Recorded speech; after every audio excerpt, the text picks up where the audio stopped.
Baik, Assalamualaikum warahmatullahi wabarakatuh.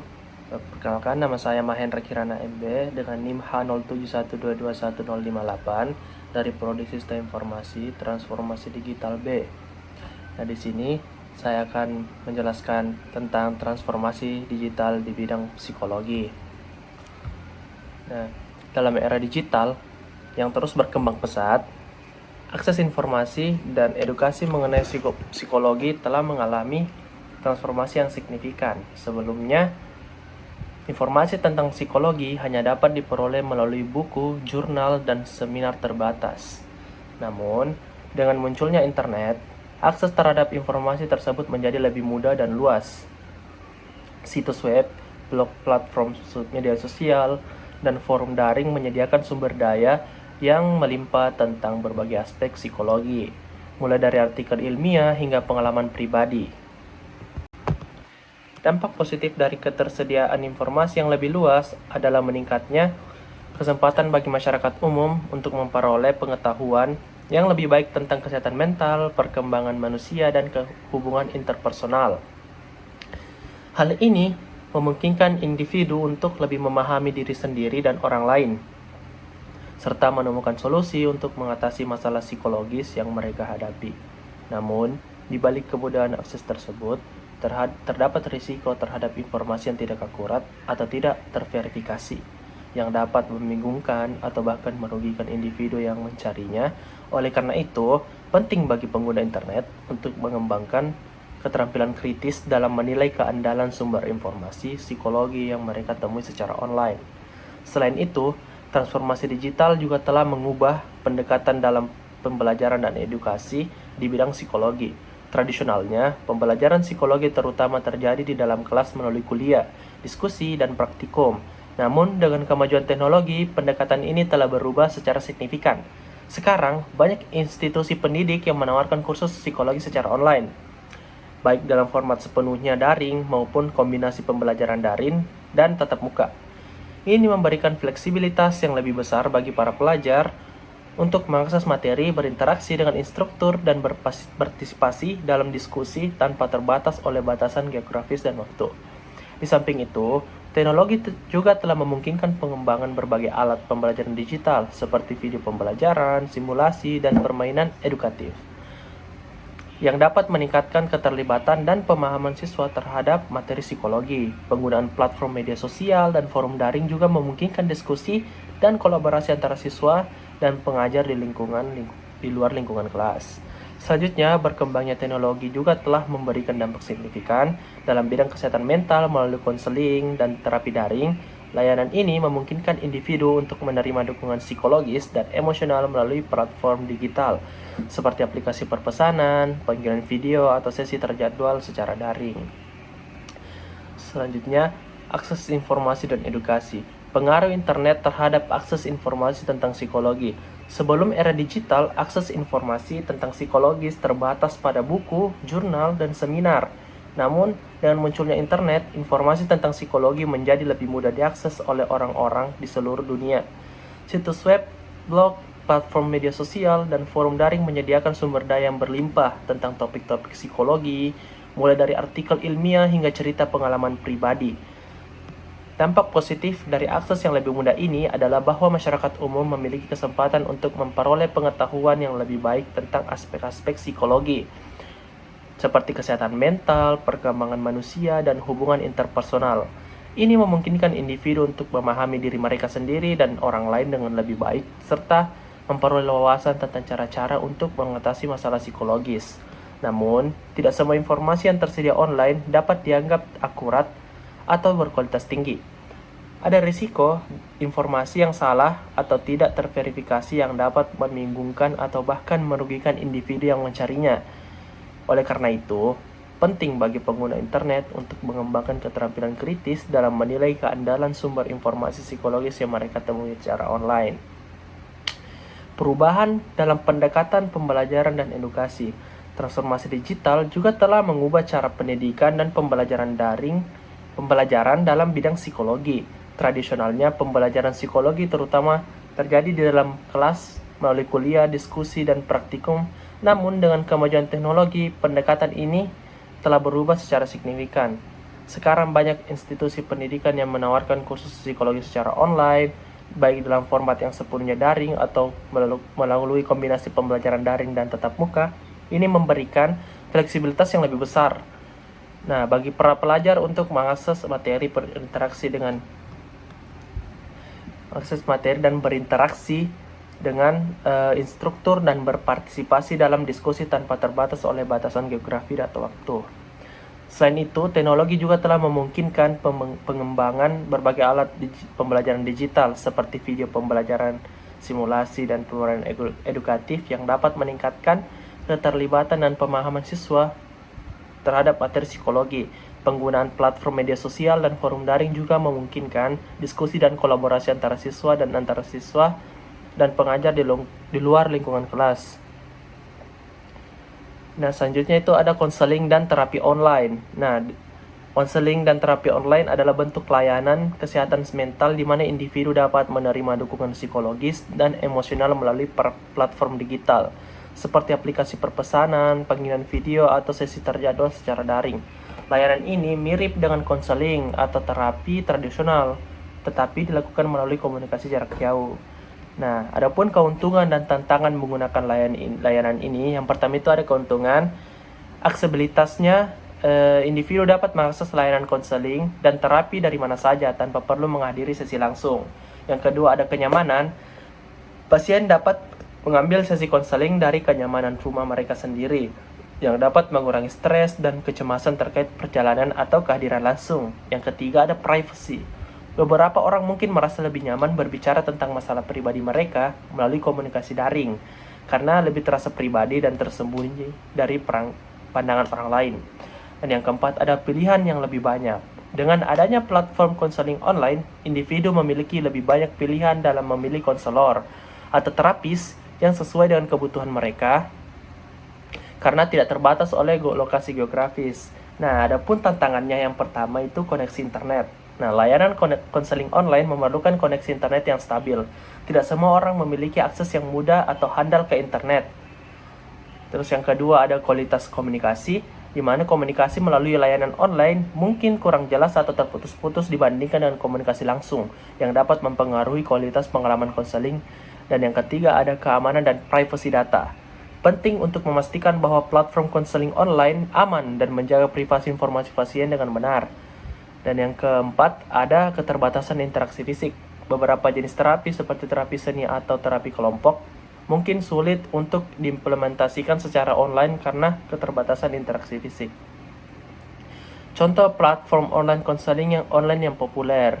Yang pertama itu ada teman-teman.com. Platform ini yang menyediakan akses kepada konselor profesional dalam berbagai bidang seperti psikologi, kesehatan mental, dan kehidupan sosial. Mereka menawarkan layanan konseling melalui obrolan teks atau panggilan video. Yang kedua ada MindTalk. MindTalk adalah platform kesehatan mental dan dukungan emosional yang populer di Indonesia. Mereka menyediakan ruang untuk pengguna berbagi pengalaman, mendapatkan dukungan dari komunitas, dan terhubung dengan konselor profesional. Pengguna dapat mengakses MindTalk melalui aplikasi seluler atau situs web. Terus yang ketiga ada aplikasi Jangan Menyerah. Jangan Menyerah adalah platform kesehatan mental yang menyediakan layanan konseling online, informasi tentang kesehatan mental, dan artikel-artikel inspiratif. Mereka memiliki tim konselor profesional yang siap memberikan dukungan kepada individu yang membutuhkan. Dan yang keempat itu ada ProSehat. ProSehat ini adalah platform kesehatan mental yang menawarkan berbagai layanan termasuk konseling online. Mereka berfokus pada penyediaan dukungan yang holistik dan terjangkau kepada masyarakat Indonesia. Selanjutnya ada aplikasi kesehatan mental. Peran aplikasi terhadap kesehatan mental dalam transformasi digital sangat penting. Upaya meningkatkan aksesibilitas, pencegahan diagnosis, pengobatan, dan dukungan bagi individu dengan masalah kesehatan mental. Transformasi digital telah memungkinkan penerapan teknologi dalam kesehatan mental, memperluas jangkauan layanan, dan memberikan solusi yang lebih terjangkau dan dapat diakses oleh lebih banyak orang. Fitur-fitur yang ditawarkan, yang pertama itu ada edukasi dan informasi. Aplikasi kesehatan mental seringkali menyediakan sumber daya pendidikan dan informasi tentang berbagai gangguan mental, gejala, dan strategi manajemen. Ini membantu pengguna untuk lebih memahami kondisi mereka dan menemukan cara terbaik untuk mengatasinya. Yang kedua ada pelacakan dan analisis. Beberapa aplikasi dapat membantu pengguna melacak mood, pikiran, dan perilaku mereka sehari-hari. Data ini kemudian dapat dianalisis untuk memberikan wawasan tentang pola-pola yang mungkin mempengaruhi kesehatan mental pengguna. Dan yang ketiga ada teknik manajemen stres. Aplikasi sering menyertakan fitur yang menawarkan teknik manajemen stres seperti meditasi, latihan pernapasan, yoga, atau panduan relaksasi. Ini membantu pengguna mengatasi stres sehari-hari dan meningkatkan kesejahteraan mental mereka. Yang keempat adalah pemantauan kesehatan mental. Beberapa aplikasi memungkinkan pengguna untuk memantau perubahan dalam kesehatan mental mereka dari waktu ke waktu. Misalnya, mereka dapat memantau tingkat kecemasan atau depresi mereka dan mencatat perubahan yang mungkin terjadi. Dan yang kelima ada konseling dan dukungan. Ada aplikasi yang menyediakan layanan konseling daring atau dukungan dari profesional kesehatan mental. Ini dapat berupa sesi terjadwal dengan psikolog atau terapis atau bahkan forum di komunitas di mana pengguna dapat berbagi pengalaman dan dukungan. Dan yang keenam ada pengingat dan jurnal. Fitur pengingat dan jurnal membantu pengguna menjaga konsistensi dalam melaksanakan aktivitas yang baik untuk kesehatan mental mereka seperti olahraga, tidur yang cukup, atau menulis jurnal. Contoh aplikasi yang membantu mengelola kesehatan mental itu yang pertama ada teman psikolog. Aplikasi ini menyediakan layanan konseling daring dengan psikolog berlisensi secara langsung. Terus yang kedua ada YouCounsel. YouCounsel ini adalah platform konseling daring yang menyediakan layanan konseling dengan psikolog konselor dan terapis berlisensi. Pengguna dapat memilih konselor yang sesuai dengan kebutuhan mereka dan menjadwalkan sesi konseling sesuai dengan kenyamanan mereka. Terus yang ketiga adalah Psikita. Psikita adalah aplikasi berbahasa Indonesia yang menawarkan informasi dan sumber daya tentang berbagai gangguan mental, serta daftar psikolog dan terapis di berbagai wilayah di Indonesia. Aplikasi ini memudahkan pengguna untuk menemukan bantuan profesional yang mereka butuhkan. Yang keempat ada Konsula. Konsula adalah aplikasi yang menyediakan layanan konseling dan terapi daring. Dengan psikolog berlisensi, pengguna dapat menjadwalkan sesi konseling sesuai dengan jadwal mereka sendiri dan melakukan konsultasi melalui obrolan teks, suara, dan video. Yang kelima ada Mindfy. Mindfy adalah aplikasi meditasi dan mindfulness berbahasa Indonesia yang menawarkan berbagai latihan meditasi, relaksasi, dan pernapasan untuk mengurangi stres dan meningkatkan kesejahteraan mental. Nah, selanjutnya ada penelitian dan inovasi. Nah, di sini kami memiliki lokasi yang jadi objek penelitian, dan di mana lokasi tersebut adalah sebuah desa di Kecamatan Bulukumba, yaitu Desa Bulukumba dari Kabupaten Bulukumba. Desa Balampesoang dari Kabupaten Bulukumba, Provinsi Sulawesi Selatan, Indonesia. Nah, desa ini sebuah entitas administratif tingkat pemerintahan setingkat desa yang terletak di perbatasan Kabupaten Sinjai dan Kabupaten Bulukumba, Provinsi Sulawesi Selatan, Indonesia. Desa ini memiliki populasi penduduk serta struktur sosial dan ekonomi yang beragam, yang mencakup berbagai aktivitas seperti pertanian, perdagangan, dan sektor lainnya. Secara geografis, Desa Balangpeson terletak di pegunungan, memberikan potensi ekonomi yang signifikan terkait dengan kegiatan pertanian. Selain itu, desa ini mungkin juga memiliki sumber daya alam lainnya yang dimanfaatkan oleh penduduk setempat. Selain aspek geografis dan ekonomi, Desa Balangpeson juga memiliki kehidupan sosial dan budaya yang kaya. Masyarakatnya memiliki tradisi dan adat istiadat yang khas, serta kegiatan keagamaan yang penting dalam kehidupan sehari-hari. Secara administratif, Desa Balangpeson dipimpin oleh seorang kepala desa yang dipilih oleh penduduk setempat melalui mekanisme pemilu. Kepala desa ini bertanggung jawab atas pengelolaan dan pembangunan desa sesuai dengan kebijakan pemerintah setempat dan kebutuhan masyarakat. Desa Balangpeson juga memiliki struktur pemerintahan desa yang meliputi perangkat desa seperti kepala dusun, kepala lingkungan, dan berbagai lembaga masyarakat lainnya. Alasan saya memilih Desa Balangpeson sebagai objek dari penelitian dan inovasi saya adalah karakteristik demografis yang unik. Tingkat keterpencilan yang dapat ditingkatkan aksesnya melalui teknologi, kehidupan masyarakat tradisional yang masih kuat, potensi pengembangan layanan psikologis dengan adopsi teknologi, kolaborasi yang memperkaya dengan komunitas lokal, serta kontribusi yang signifikan terhadap pengembangan daerah dan peningkatan kesejahteraan masyarakat setempat. Nah, adapun penelitian dan inovasi dalam transformasi digital psikologi di Desa Balangpeson, kami menyarankan beberapa. Yang pertama itu adalah pengembangan aplikasi kesehatan mental di mana tim pengembang bekerja sama dengan psikolog dan pakar kesehatan mental untuk merancang aplikasi yang mudah digunakan dan sesuai dengan kebutuhan penduduk desa.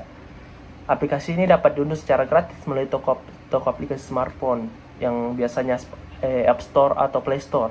Terus yang kedua ada edukasi kesehatan mental. Aplikasi ini menyediakan berbagai artikel video dan infografis tentang pentingnya kesehatan mental, teknik relaksasi, dan strategi coping. Contohnya video singkat tentang manfaat meditasi atau artikel tentang cara mengelola stres sehari-hari. Yang ketiga ada tes kesehatan mental mandiri. Penduduk desa dapat mengakses tes kesehatan mental mandiri melalui aplikasi. Mereka akan diarahkan untuk menjawab pertanyaan tentang kondisi emosional, perilaku, dan pola tidur mereka. Setelah selesai, mereka akan menerima hasil dan rekomendasi berdasarkan skor tes mereka. Yang keempat ada konseling online. Aplikasi menyediakan fitur konseling online di mana penduduk desa dapat membuat janji dengan psikolog melalui aplikasi tersebut. Yang kelima ada fitur komunitas. Aplikasi memiliki fitur komunitas di mana penduduk desa dapat bergabung dengan grup diskusi tentang topik-topik kesehatan mental. Yang selanjutnya adalah kesadaran dan destigmatisasi. Peran media sosial dalam meningkatkan kesadaran tentang kesehatan mental. Dalam era digital saat ini, media sosial telah menjadi salah satu alat terkuat dalam meningkatkan kesadaran tentang kesehatan mental. Beberapa cara media sosial berperan dalam hal ini antara lain. Yang pertama, pendidikan dan informasi. Media sosial menyediakan platform untuk menyebarkan informasi tentang kesehatan mental secara luas.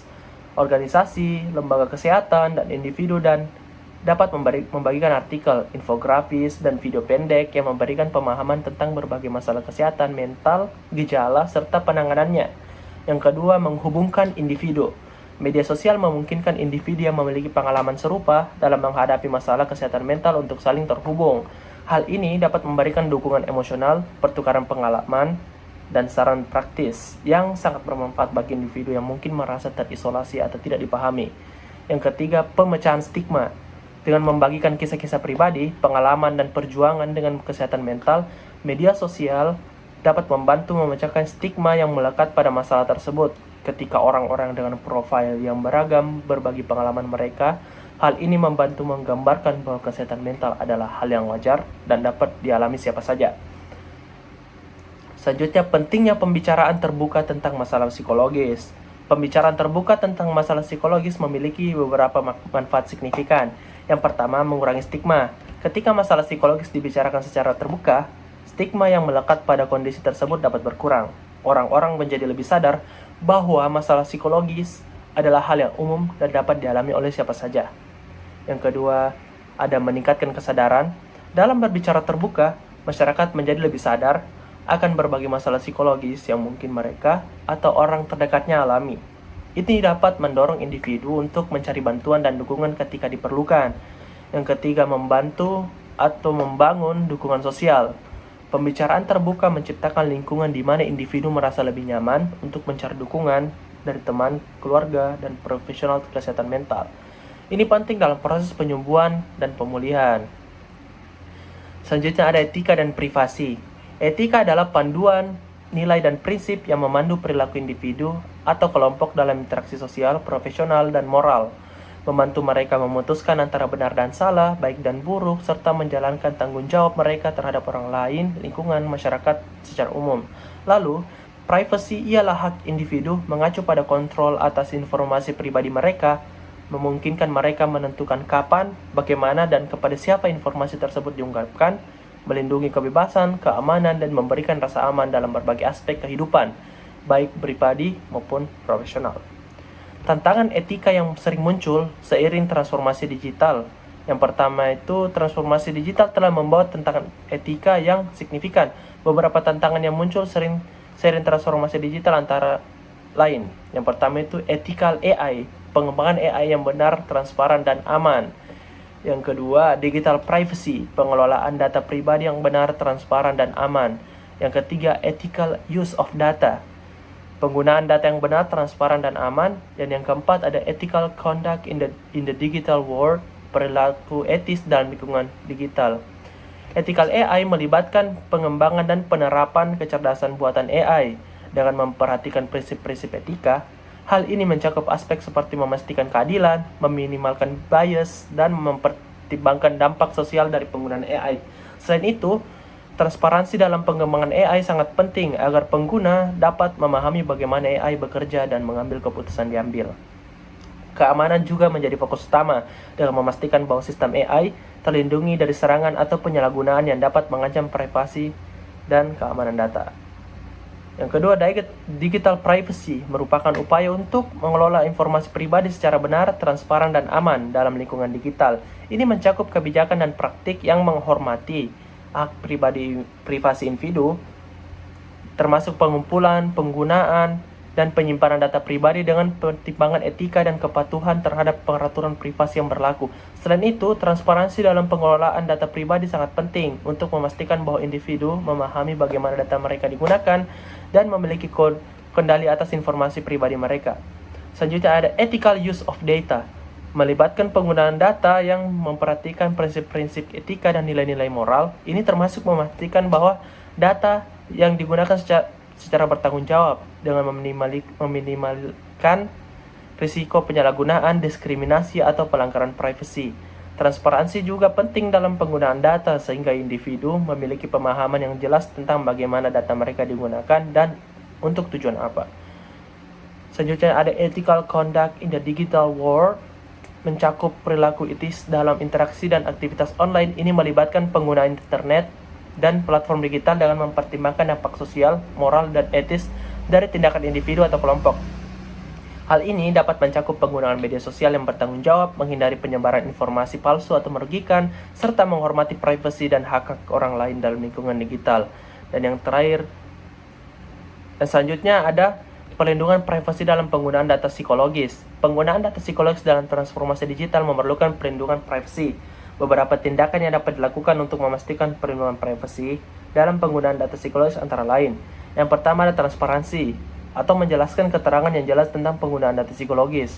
Yang kedua, informed consent, memperjelas bagaimana data psikologis akan digunakan dan memperjelas keputusan pengguna. Yang ketiga adalah anonymity, menjamin anonimitas pengguna dalam penggunaan data psikologis. Yang keempat adalah security, memastikan data psikologis terlindungi dari penggunaan tidak sah. Nah, saya akan jelaskan yang pertama itu transparansi. Dalam konteks penggunaan data psikologis mengacu pada keterbukaan yang jelas tentang bagaimana data psikologis akan dikumpulkan, digunakan, dan diolah. Ini mencakup memberikan penjelasan yang komprehensif tentang tujuan pengumpulan data, metode yang digunakan, serta kebijakan yang mengatur akses dan penggunaan data tersebut. Dengan demikian, individu memiliki pemahaman yang jelas tentang bagaimana informasi psikologis mereka akan diperlakukan, memungkinkan mereka untuk membuat keputusan yang lebih baik terkait dengan penyediaan data mereka. Yang kedua ada informed consent, atau persetujuan yang diinformasikan, merupakan prinsip yang mendasari pentingnya memperjelas kepada individu bagaimana data psikologis mereka akan digunakan sebelum data tersebut dikumpulkan atau digunakan. Ini melibatkan memberikan informasi rinci kepada individu tentang tujuan penggunaan data, risiko yang terlibat, serta hak-hak mereka terkait dengan pengumpulan dan penggunaan informasi tersebut. Dengan mendapatkan persetujuan yang diinformasikan, individu memiliki kesempatan untuk memahami implikasi dari menyediakan data psikologis mereka dan membuat keputusan yang sesuai dengan keinginan dan kebutuhan mereka. Selanjutnya ada anonymity, di mana merupakan upaya untuk memastikan bahwa identitas dan informasi pribadi individu tetap terlindungi ketika menggunakan data psikologis. Ini dilakukan dengan menghapus atau mengenkripsi identifikasi pribadi dari data sehingga individu tidak dapat diidentifikasi secara langsung. Dengan menjamin anonimitas, individu merasa lebih nyaman dan percaya untuk berbagi informasi psikologis mereka tanpa takut akan penyalahgunaan atau pelanggaran privasi. Selanjutnya ada keamanan data psikologis. Menjadi kunci dalam memastikan bahwa informasi sensitif dan pribadi tetap terlindungi dari akses yang tidak sah atau penggunaan yang tidak sah. Ini melibatkan implementasi langkah-langkah keamanan yang kuat seperti enkripsi data, kontrol akses yang ketat, dan pemantauan keamanan secara teratur. Dengan menjaga keamanan data psikologis, risiko pelanggaran privasi dan penyalahgunaan informasi dapat diminimalkan, memberikan perlindungan yang lebih besar kepada individu yang mempercayakan data psikologis mereka kepada entitas yang mengumpulkan dan mengelola informasi tersebut. Selanjutnya, ada regulasi yang diperlukan untuk memastikan etika dan privasi terjaga. Yang pertama itu ada ethical guidelines, Apa itu ethical guidelines? Ethical guidelines adalah seperangkat peraturan etika yang dirancang untuk mengarahkan dan mengatur pengembangan serta penggunaan kecerdasan buatan AI. Hal ini melibatkan penerapan prinsip-prinsip seperti keadilan berkeberagaman dan akuntabilitas dalam seluruh siklus hidup AI. Dari desain hingga implementasi, panduan etika membantu para pengembang dan pengguna AI untuk membantu membuat keputusan yang bertanggung jawab dan mempertimbangkan dampak sosial, moral, dan lingkungan dari teknologi AI. Kedua, ada Data Protection Regulation, adalah peraturan yang mengatur bagaimana data dikumpulkan, digunakan, dan disimpan dengan benar, transparan, dan aman. Ini mencakup undang-undang seperti General Data Protection Regulation atau GDPR di Uni Eropa dan berbagai undang-undang privasi data di negara lain. Peraturan ini menetapkan standar yang harus diikuti oleh organisasi dalam mengelola data, termasuk persyaratan untuk mendapatkan izin dari individu sebelum mengumpulkan atau menggunakan data mereka, serta untuk menjaga keamanan data tersebut. Selanjutnya ada legislation atau perundang-undangan. Dalam serangkaian undang-undang yang mengatur penggunaan data psikologis dan penggunaan AI dalam berbagai konteks, ini meliputi regulasi terkait privasi data, perlindungan konsumen, diskriminasi, dan keamanan cyber. Tujuan dari legislatif adalah untuk memberikan kerangka kerja hukum yang jelas dan mengatur praktik-praktik yang bertentangan dengan nilai-nilai etika, hak asasi manusia, dan keadilan. Selanjutnya ada education and training, adalah pendidikan dan pelatihan yang diperlukan untuk memahami dan menerapkan prinsip-prinsip etika dan privasi dalam transformasi digital. Ini mencakup pelatihan tentang penggunaan teknologi AI dengan bertanggung jawab, kebijakan privasi data, etika penggunaan data, serta pentingnya transparansi dan keamanan dalam pengelolaan informasi. Pendidikan dan pelatihan semacam itu membantu mempersiapkan individu, organisasi, dan masyarakat secara keseluruhan untuk dapat menghadapi tantangan etis dan privasi yang muncul dalam era digital yang berkembang pesat. Yang terakhir ada kesimpulan, dalam era digital yang terus berkembang pesat, akses informasi dan edukasi mengenai psikologi telah mengalami transformasi yang signifikan dan telah memberikan banyak dampak positif baik dari segi kesehatan mental, pengembangan manusia, dan hubungan interpersonal. Transformasi digital dalam aspek psikologi mempengaruhi berbagai aspek, mulai dari akses informasi dan edukasi, layanan konseling, dan terapi online. Aplikasi kesehatan mental membantu berbagai penelitian dan inovasi serta membantu meningkatkan kesadaran dan destigmatisasi di kalangan masyarakat. Namun, adanya transformasi digital dalam aspek psikologi ini tentunya juga menimbulkan adanya resiko dan tantangan, seperti tantangan etika terkait pengembangan AI, pengelolaan data pribadi, dan lain-lain. Dan tentunya keterlibatan data pribadi dan data psikologis dalam transformasi digital memerlukan adanya perlindungan privasi, seperti diberlakukannya transparansi dan kejelasan terkait penggunaan data tersebut, dan adanya jaminan anonimitas pengguna serta jaminan bahwa data psikologis terlindungi dari penggunaan tidak sah, sehingga hal ini tentunya memicu pembuatan regulasi untuk memastikan etika dan privasi terjaga seiring transformasi digitalnya berjalan. Sekian dari saya. Terima kasih atas perhatiannya. Wabillahi taufiq wal hidayah. Wassalamualaikum warahmatullahi wabarakatuh.